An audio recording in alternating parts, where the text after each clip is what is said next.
Тази песен е посветена на единствената жена, която успя да проникне в душата ми. Също и за всички тия, които си мислите, че рапът е само пари, коли, кучки и треви. Рапът е любов, поезия. Think about it. И какво значи това? Значи 4 години и това е и край. Просто е така, че ти ще така ли? Ми да, отивам си, защото ти си на всичко. Виж какво, няма да говорим на този разговор. Еми добре, измъквай се както винаги. Съжалявам, сам си го направи. Аз си тръгвам, повече не мога да те диша. То, шо ми искаш, чао. Довиждане. Тиш. Сам си го направи, съжалявам.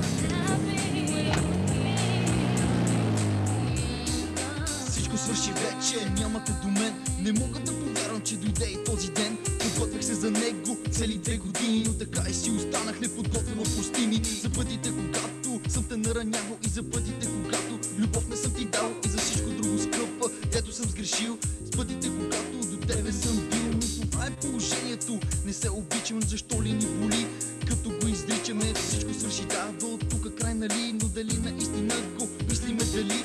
Отговора знам, но е без значение, защото те ни беше писано. Без съмнение, 4 години от животите си давме, като че ли не издържахме и се предадохме. Дълго време искаше да напиша песен, посветена тя на теб и с тебе да съм честен. Ето пиша тази, посещавам я на теб. Жалко само скъпа, ще е последният ни ред. Първа и последна песен пише за жена. Ти ще си единствената в моята душа. Твоето лице ще виждам във всяка друга пичка. Като проклятен мен ще виси тази сричка. Асия, Асия, Асия.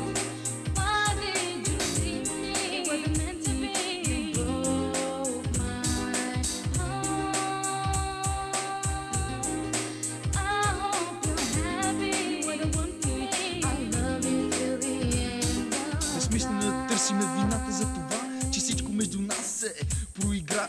Но липсваше ми нещо, да, не ми го даваше. Аз пък се ти виках, крещях ти и ми ставаше супер гадно за това, че не ме желаеш. Но понякога се питам просто как ме траеш. Толкова неща ни убиха връзката на любовта ми към теб. Май ще си е същата по времето, когато ще чуеш тази песен. Животът ни един без друг вече ще е лесен. За това сега мога спокойно да ти кажа как все още обичам, и ще ти покажа как спях с телефона по моята възглавница. Чаках да се обадиш, да прекрачиш тази граница, но нито се обади, нито аз напук. Щеше ми се пак да опитаме начин друг, но опитвахме пак, опитвахме милиони пъти и нищо не излизаше от опитите тъпки. Явно просто ми е било писано така. 4 години обич и свършиха сега, но когато двама човека много се обичат, това не значи непременно, че заедно ще тичат по поляните на щастието и вечната любов. Но само знай това, ще те обичам аз добро.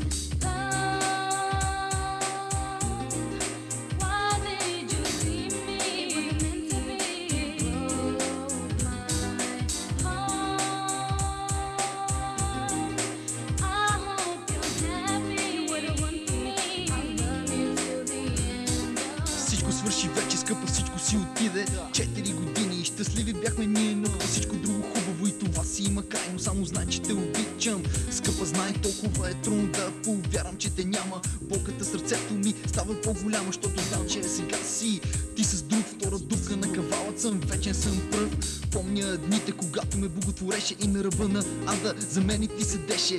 Искам да съм с теб до края на живота, скъпа майка на децата ми.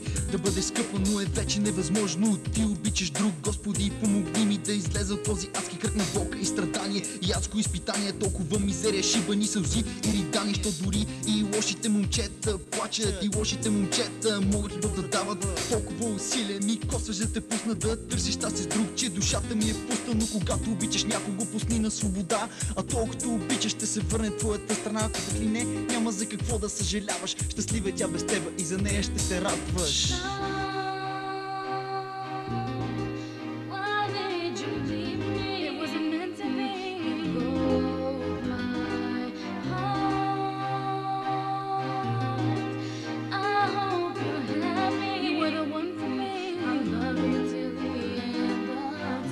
Господи, прости за живота ми в грях, за това, което съм, ще бъда или бях.